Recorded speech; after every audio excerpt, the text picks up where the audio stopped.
Dice Gibran Jalil Gibran que cada 100 años en, una, en un jardín en el Líbano se encuentran Jesús de Nazaret y Jesús el de los cristianos y tienen una larga conversación y que cada vez al despedirse Jesús de Nazaret le dice al Jesús de los cristianos: amigo mío, temo que nunca llegaremos a un buen entendimiento. Aquí, el día de hoy, vamos a hablar acerca de la versión histórica de Yeshua, no la versión cristiana, ortodoxa y convencional, sino la versión real acerca de quién fue este gran maestro. Y la primera sorpresa con la que nos topamos es con el nombre. Según la versión cristiana se llamó Jesús, que es una pésima traducción de Yeshua o Yeshua o Yeshua o Yehoshua o Yahshua. Nuestra versión dice que se llamó Joseph, o sea, José, como su padre putativo. La segunda sorpresa nos la encontramos con respecto a su raza. Según la historia ortodoxa convencional, él fue judío. Según nuestra versión, y esto también lo comenta, por cierto, Elena Blavatsky en Isis sin velo, era de raza aria. En cuanto a la religión de sus padres, bueno, otra vez la religión convencional dice que ellos eran judíos practicantes. Según nuestra versión es que la religión de sus padres era gentil o pagana, una mezcla de esoterismo egipcio de corte hermético, de magismo zoroastriano, pitagorismo y budismo. En cuanto al nacimiento virginal del que habla el cristianismo, la generalidad, porque no todo el cristianismo lo reconoce, pero casi todos, es que ha sido el único que ha nacido de una virgen. En el catolicismo se dice es que fue el unigénito del Padre, Dios y hombre al mismo tiempo, encarnado en virtud de un acontecimiento redentor único e irrepetible. Según la versión Rosacruz, fue hijo de virgen, como todos los avatares lo han sido. Reencarnación de Zoroastro. Y su concepción ocurrió por inseminación cósmica, llamémosle así. Con respecto al día y al mes de nacimiento, según el cristianismo profano, ocurrió el 25 de diciembre. Aquí la pregunta que nos haríamos nosotros, si es que hay algo de historia en los evangelios, es la siguiente: ¿cómo es posible que los pastores saquen sus rebaños a pastar en la época más cruda e inclemente del invierno? Los pastores no sacan sus rebaños en invierno. Según nuestra versión, ocurrió el 19 de abril. Aunque hay que reconocer que en la antigüedad también se celebraba, además del 19 de abril, el 20 de mayo, el 4 de octubre y el 6 de enero. ¿En qué año nació? Bueno, hasta la historia pretende que sí, efectivamente, nació el año 0. Estamos en el año actualmente 2021. Hace 2021 años que nació. Pero nuestra versión es la siguiente: que nació entre el año 4 y 7 antes de Cristo. Otra vez, si los evangelios tienen una pizca de historia y dicen que nació en tiempos del rey Herodes, entonces, ¿cómo conectar esto con el hecho de que el rey Herodes el Grande haya muerto en el año 4 antes de Cristo? Tuvo que haber nacido a más tardar en el año 4 y lo más probable, en el año 6 o 7 antes de Cristo, porque en esas fechas ocurrieron algunos fenómenos astronómicos como la conjunción de Saturno y Júpiter y como el paso del cometa Halley, que pudo haber sido la famosa estrella de Betlehem. ¿Dónde nació? Bueno, según la versión profana, nació en un pesebre, en una casa o gruta de Belén, pues el pueblo estaba abarrotado y no había mesones debido al censo ordenado por el emperador César Augusto. Según nuestra versión, ocurrió en un hospicio esenio excavado en la roca en Betlehem, donde siglos antes también naciera el célebre avatar Adonis. Ya lo habíamos comentado. Con respecto a su padre putativo, fue, según los cristianos, José el carpintero. Aquí nos hacemos una pregunta porque es muy a propósito. Si él fue su padre carnal, ¿por qué los evangelios trazan el árbol genealógico de José hasta David y hasta Adán, tratando de demostrar que descendía de ese rey o que descendía desde Adán? Que bueno, pues ya sabemos que es algo completamente simbólico. Desde nuestro punto de vista, la versión que manejamos es que su padre putativo fue José, quien era constructor, o sea, se dedicaba no solo a la carpintería, sino a la albañilería, a construir casas, y era esenio. Por cierto, la abreviatura que significa padre putativo, PP, padre putativo, fue lo que hizo que la costumbre llamara a los Josés con el nombre de Pepes, PP, padre putativo. Con respecto a la virginidad de María, según el cristianismo, María siguió siendo virgen después del parto y así se mantuvo siempre. Desde nuestro punto de vista, si es que María concibió siendo virgen, tenemos también la siguiente declaración, que posteriormente María tuvo otros hijos con José. Con respecto a los magos, dicen los cristianos que el 6 de enero del año 1 los Reyes Magos, Melchor, Gaspar y Baltasar, esto no aparece en los evangelios canónicos, pero sí en los apócrifos, visitaron a la Sagrada Familia llevándoles oro, incienso y mirra. Según la versión Rosacruz, los magos de la fraternidad llevaron obsequios a los padres de Jesús y dejaron instrucciones en el Monte Carmelo, que era la sede esenia en aquel tiempo, para la preparación y educación del avatar de la nueva era.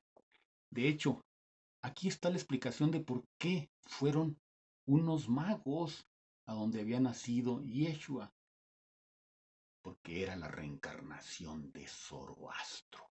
Los magos fueron buscando a su avatar, a su maestro, a su guía espiritual. Lugar en el que vivió su primera infancia. Según el cristianismo, vivió en Nazaret el resto de su existencia. Pero, ¿qué creen? Nazaret no existía en aquellos tiempos. Se le llamaba Nazareno, pero no porque hubiera nacido en Nazaret. Repito, Nazaret no existía. Los nazarenos eran una fraternidad mística. Y de hecho, como se le conoce, más que nazareno, era Nazrit, que ya dijimos que significa flor.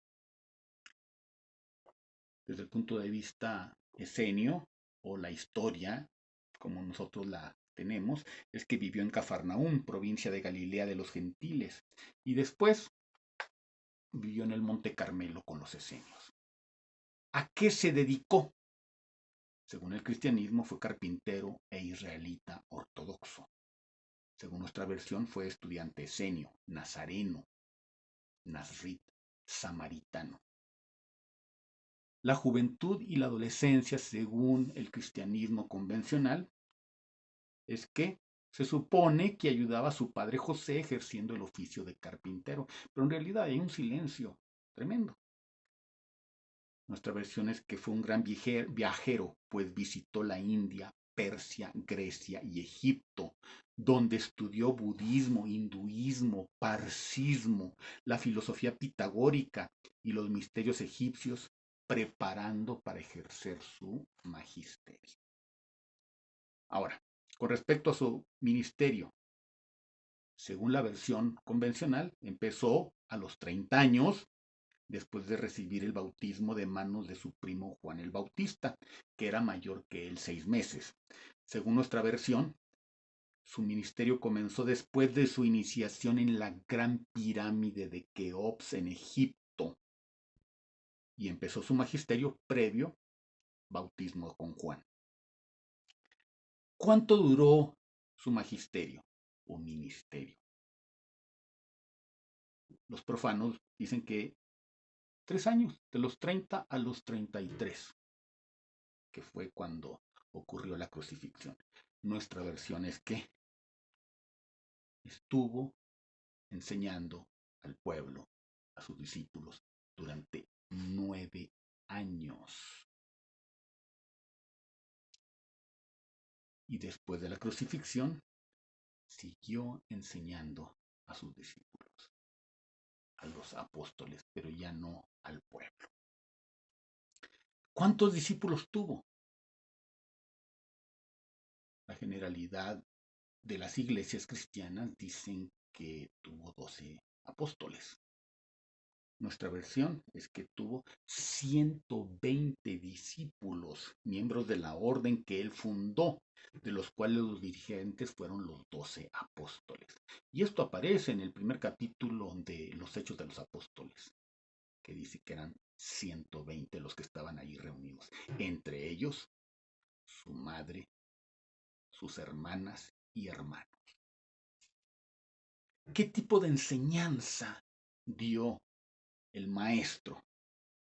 Según la iglesia cristiana, una enseñanza exotérica y democrática, o sea, a todos por igual.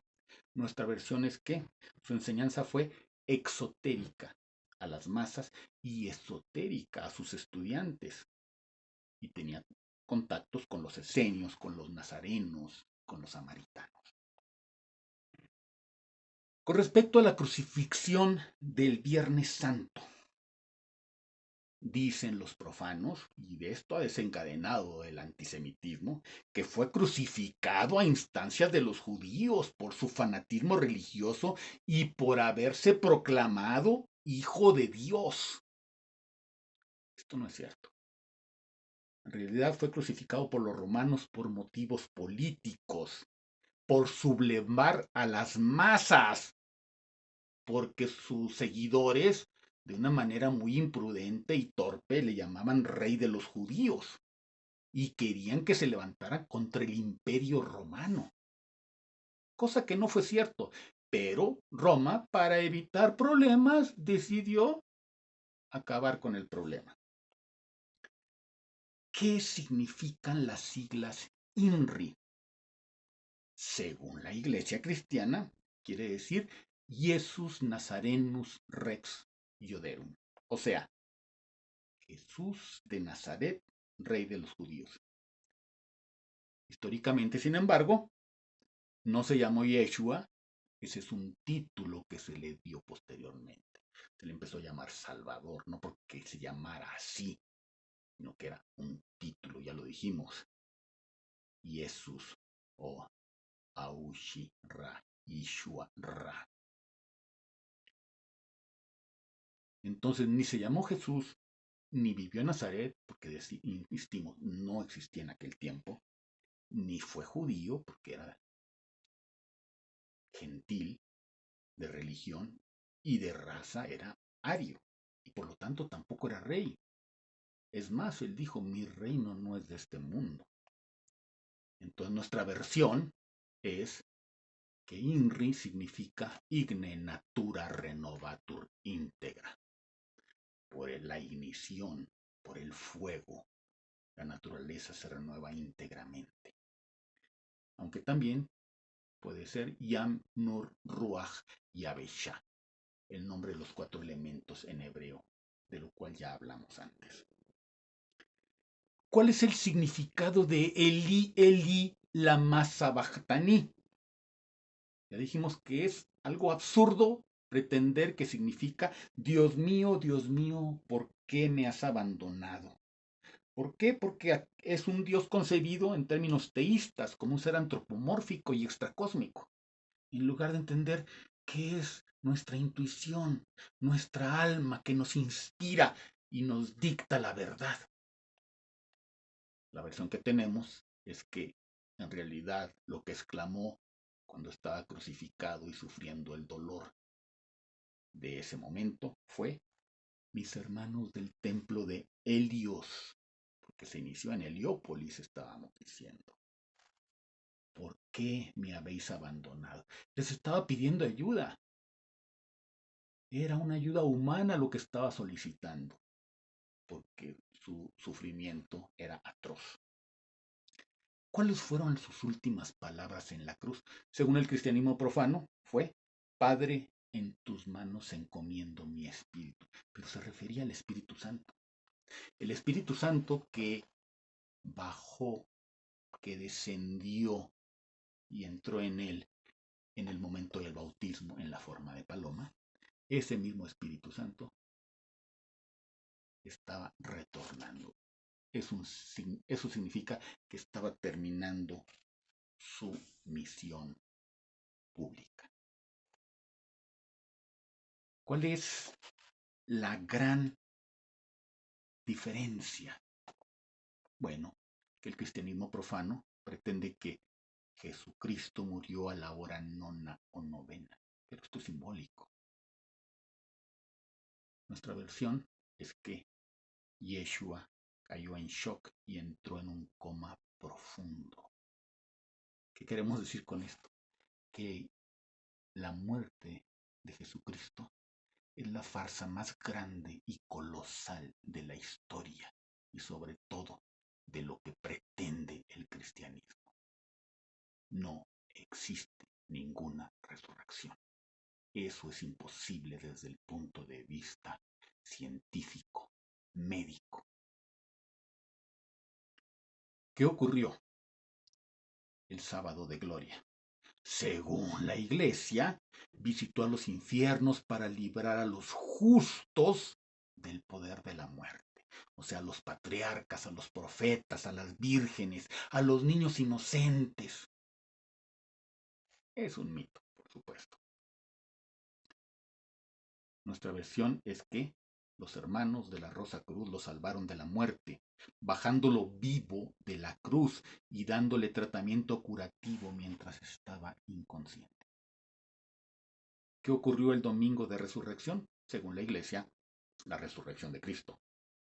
Nuestra versión es que se recluyó en el Monte Carmelo y se dedicó a dar instrucción periódica a sus discípulos. Ahí en la sede esenia. Él fue esenio. Sus padres fueron esenios. Su madre, de hecho, fue Virgen Vestal, paloma del templo esenio. Al final, ¿qué dice el credo de los apóstoles de la iglesia? Y subió al cielo, en cuerpo y alma, por supuesto, y está sentado a la derecha del Padre, y de nuevo vendrá con gloria para juzgar a vivos y muertos, y su reino no tendrá fin. ¿Pueden imaginarse el cielo? El mundo de ultratumba es algo físico para estos pendejos. Subió en cuerpo y alma. Y dicen lo mismo de María. Su asunción fue en cuerpo y alma. No pueden imaginar que fuese algo espiritual. No, no. En cuerpo y alma. Son los únicos que están allí. Todos los demás están esperando la resurrección y el juicio final. Nuestra versión es que vivió hasta los 72 años, si no es que más.